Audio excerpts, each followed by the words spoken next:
Guess who's back? Guess who's back? It's the political brown kid, and today I'm jumping back into the subject of love and relationships because, of course, we're all on the prowl, I guess. At least I am, and a lot of other people are in the same boat as me. And just looking at it, like I said, when you're in your 40s and you're dating, it is rough.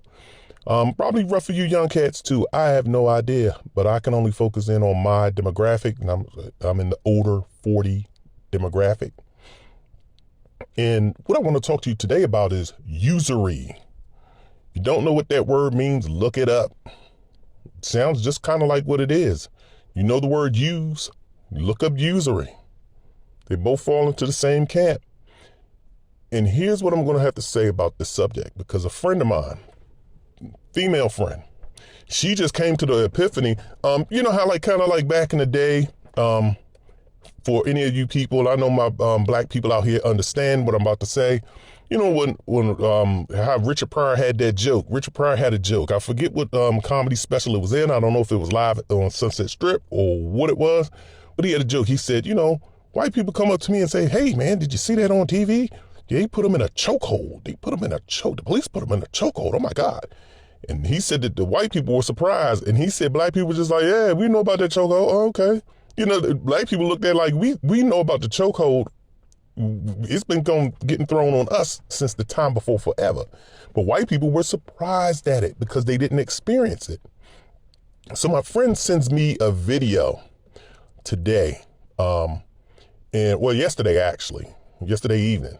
So she sends me this video and she's like, "Oh my God, did you see this?" And then she sends me the video and then she calls me. She said, "Look at the video and then give me a call." And the video was basically, it was a YouTube short, I do believe, but I think it came from another platform, but I saw it was through her YouTube short. And it was basically some women talking about, and they seem to be professionals in a particular field, and they were basically saying that they polled several women, and 33% of the women, 33, that means a third. That means if you have 3 women in a room, 1 out of every 3 women do this. They go on dates just for the free food. And my female friend was stunned by this. She was like, "Oh my God, this is insane." And I'm like, "Yeah, you didn't know? Us men figured it out. We figured this out back in 1983, 1989, I don't know, whatever year, 1992, whatever year you came along and started dating. Whatever year you started taking girls to McDonald's, or to whatever little restaurant you started taking her to, going to a little candy shop, getting some candy. I don't know. But we always known this. So this is nothing new to guys. And so then I just started telling her about, my latest experiences. This is nothing new. And this is why a lot of men, and even myself, we get frustrated with dating, because dating is a rich man's game. Not unless you are just like, because you can be crafty and say, "Hey, let's just go out on a walk on the park." And that may be fine with a lot of women. That may be perfectly fine. But then some women are going to beat you up for not taking them somewhere and spending money on them. Trust me. They don't want to see any free dates. They're like, "I could have did this on my own." Because women want to be entertained. They think that we are Russell Crowe in The Gladiator. Are you not entertained? Are you not entertained? They want to be entertained 24/7, and it's ridiculous. Some people, grown women, cannot entertain themselves, but yet they are so independent and so fantastical. They're these supreme beings and can't entertain themselves. You can entertain yourself with a meal too. But I started telling her about my 2 experiences. And this is just recent. So with this one particular chick, and I'm just going to talk about this one particular chick. I met her. Seems like a cool chick. And also too, you women need to stop throwing mixed signals out there. So we started talking, met her on a dating platform. And so at one point we started talking on the phone, had great conversation, good conversation. We was rapping every other night, talking for hours every other night. So we went out one time. She had a good time. She smiled, gave me a hug. At least she seemed like she had a good time. So we started talking, but then she fell off. And And then after that, I kind of reached out to her and I was just like, man, did something happen? And she was like, no, it's not you. I'm just busy. And then she was just like, no, you're very handsome. I do like the way you look, boom, boom, boom.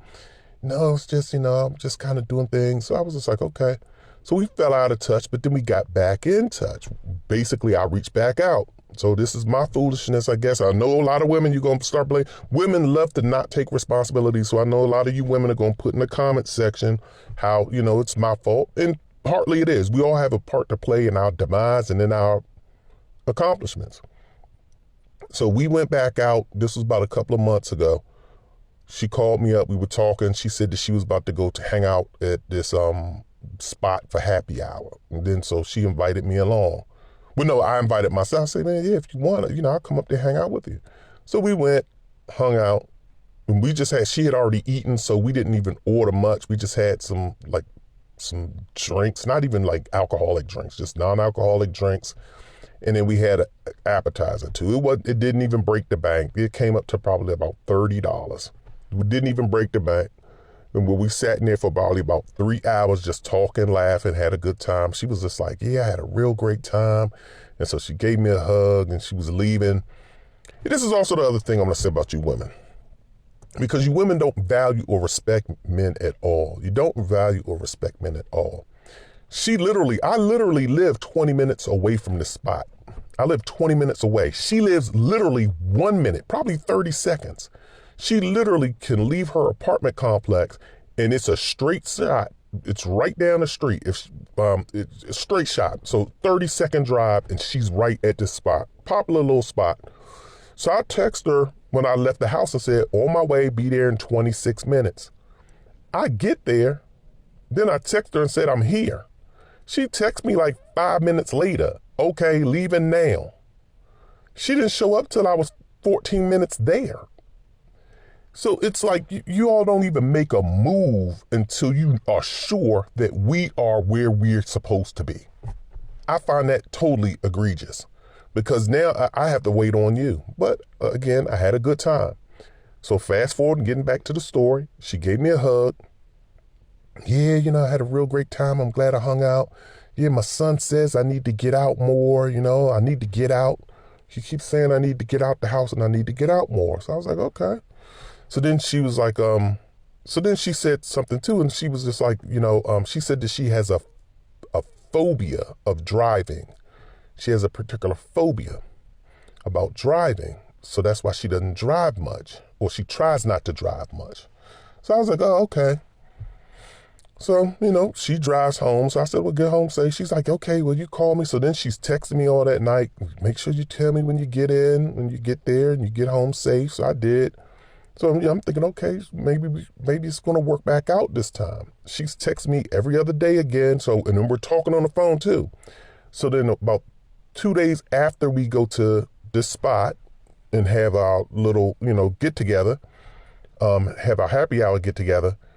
Then 2 days later, she's like, yeah, so what are you going to do tomorrow? What's going on with you? So I was like, I'm probably going to just hit this mall. It's a nice mall in this area.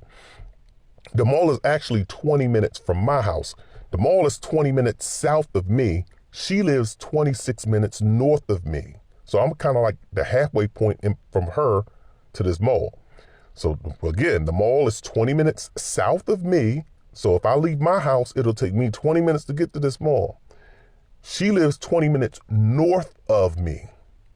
So I let her know I'm going to this mall. Oh, that's great. I should, yeah, well, that's a real good time. Maybe I should. Then she kind of like hinting and, So after that, I said, okay, so do you want to go? So she said, yeah, I may do that. If I get up, I may do that. So the next morning, she texts me, hey, I'm up. I'm going to go with you. So after that, I was like, all right, cool. So I'm like, okay, we're going to spend a little day together again. So I send her a text. And so again, and maybe this is, again, here's the way the ladies are going to bash me again and say it was my fault. So again, I was just trying to be a gentleman. I said, okay, so what are you going to do? You're going to drive to my area? Because there's a parking lot. There's a little area up here where she could have parked her car. If she didn't want to come to my house, she could have parked her car up the street at this little area. It's like a little strip mall, I guess. She could have parked her car there. And this is like a big parking lot, so, you know, people park their cars there. She could have parked her car there, or she could have driven to my house and left her car in front of my house. So I said, what are you going to do? You going to come drive here and ride with me, or you want me to come get you? Yeah, because I knew she had the phobia, so that's why I kind of asked. And I was trying to be considerate. So she was just like, so then she texted me back about a couple of minutes later. Yeah, come get me. Yeah, if you don't mind, come get me. So I should have said, I do mind.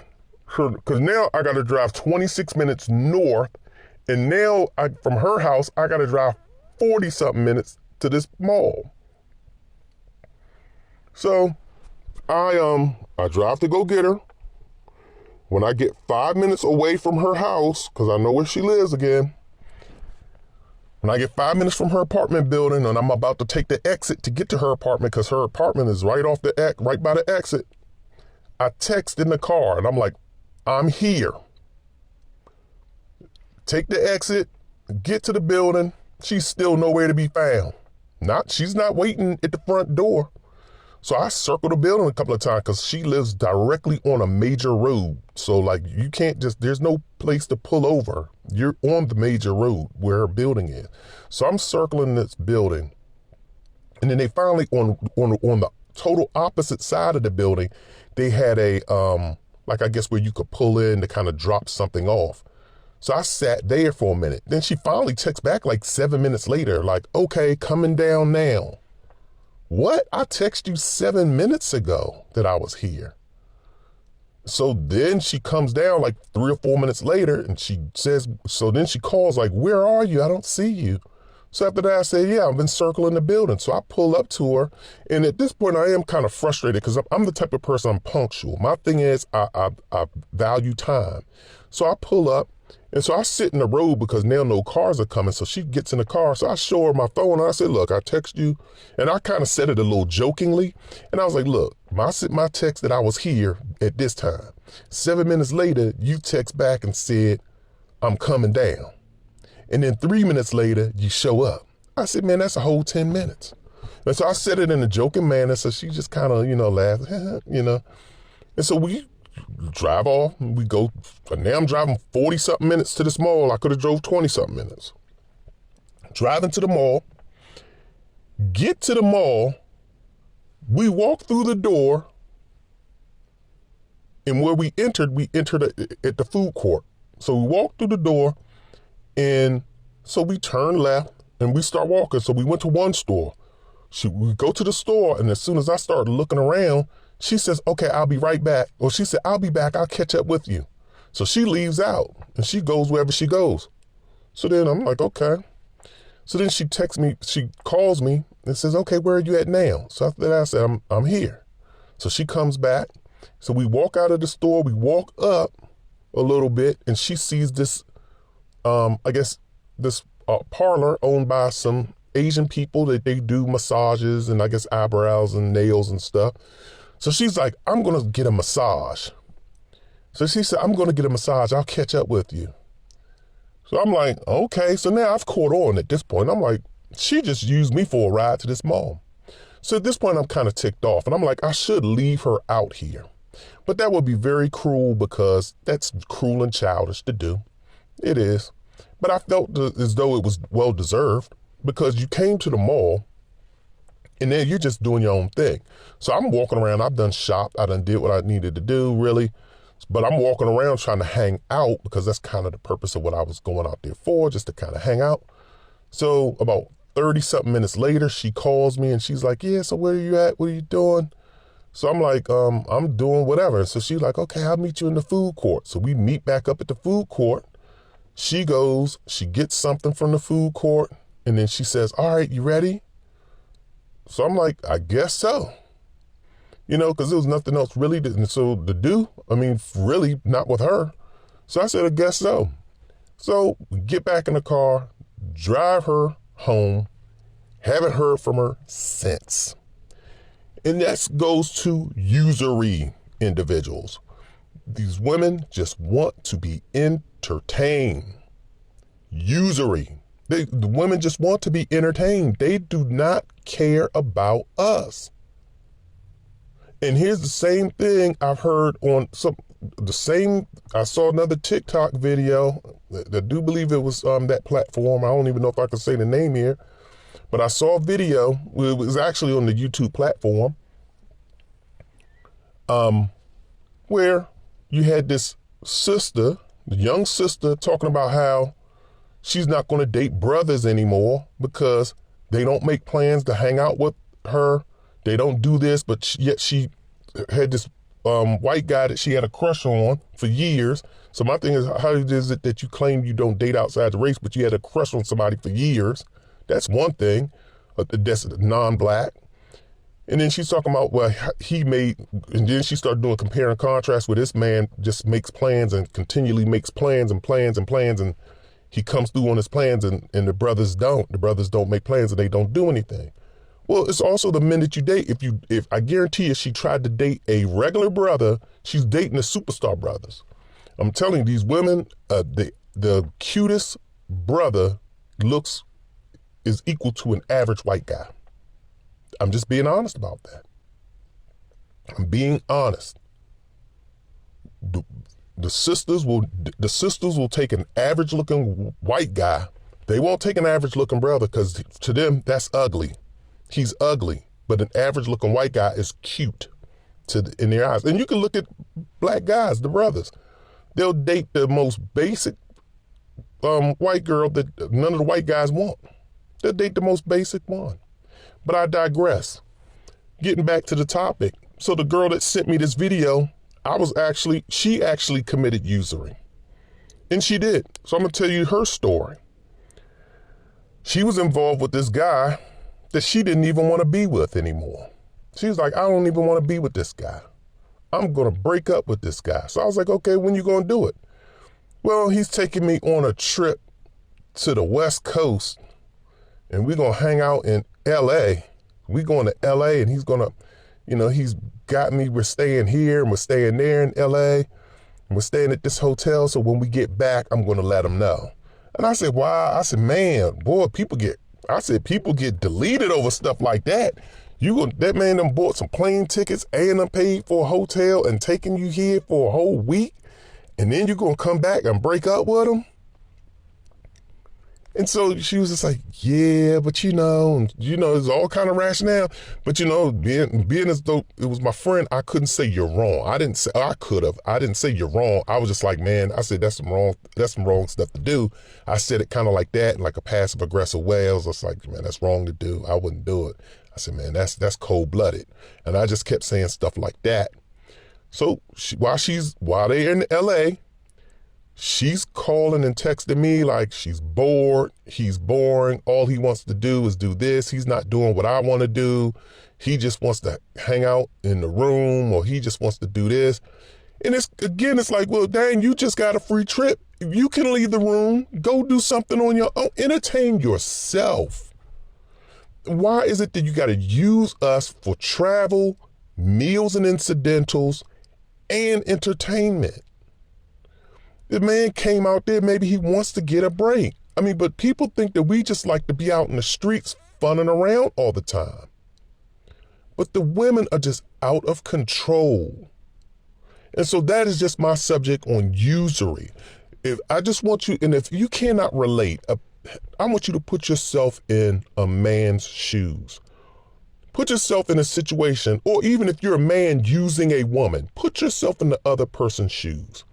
Wouldn't you be tired as if you are single and dating and trying to find your one? And if you had to go on 35 dates and all of these dates you had to pay for dinner for?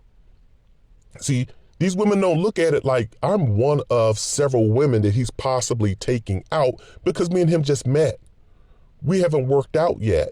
So you don't want to go Dutch because you want a man to be a gentleman and you want us to pay. But you don't even know if you want us to work out. And you know as soon as you see us whether you like us or not, whether you're interested physically. But you won't pay for your own meals. And we have to do this with 1 date, 2 dates, 3 dates, 4 dates in a row. And these meals are $100 a date, at least $100 a date. When you take a woman out. You can't just take a woman out and it costs. So when you're doing this so I want you women to think about this. Think about that you have 4 dates lined up for the week with Ronnie, Bobby, Ricky, and Mike. You got all of these dates lined up, and you got to take them out and you got to pay money for them. You got to pay for their meals and your meals, their drinks and your drinks. You got to do that. And then you don't even know if any of these guys are going to work out. Then you got to pick them up and they want to hang out with you at the mall. They want to hang out with you and walk around the boardwalk. They want to hang out with you and do this. They want to hang out with you and do that. So now you're wasting your time. You're wasting your money. All because and all for something that you don't know is or is not going to work out. And they want you to be funny. They want you to tap dance, tell jokes, make them laugh, make them cry, make them feel amazed and awestruck. It is a very difficult task, so let's cut down on the usury. Come on. I think that it's only proper that you come out and you pay for your own meal at a minimum, the first date, or do something where you just meet up and just say hello. Do a cheap meal. Or if you get there and you're not interested in the guy at all, if you look at him and say, no, I am not interested in this man. I do not see a future with myself with this man. If you already know that once you get on that date, then pay for your own meal. I don't care how much he says, no, I don't care how much he gives you pushback on paying for your own meal. You be like, no, hold your foot down and say, like, I'm paying for my own meal. This is the Political Brown Kid, and I hope something sunk in with you today. I'm out of here.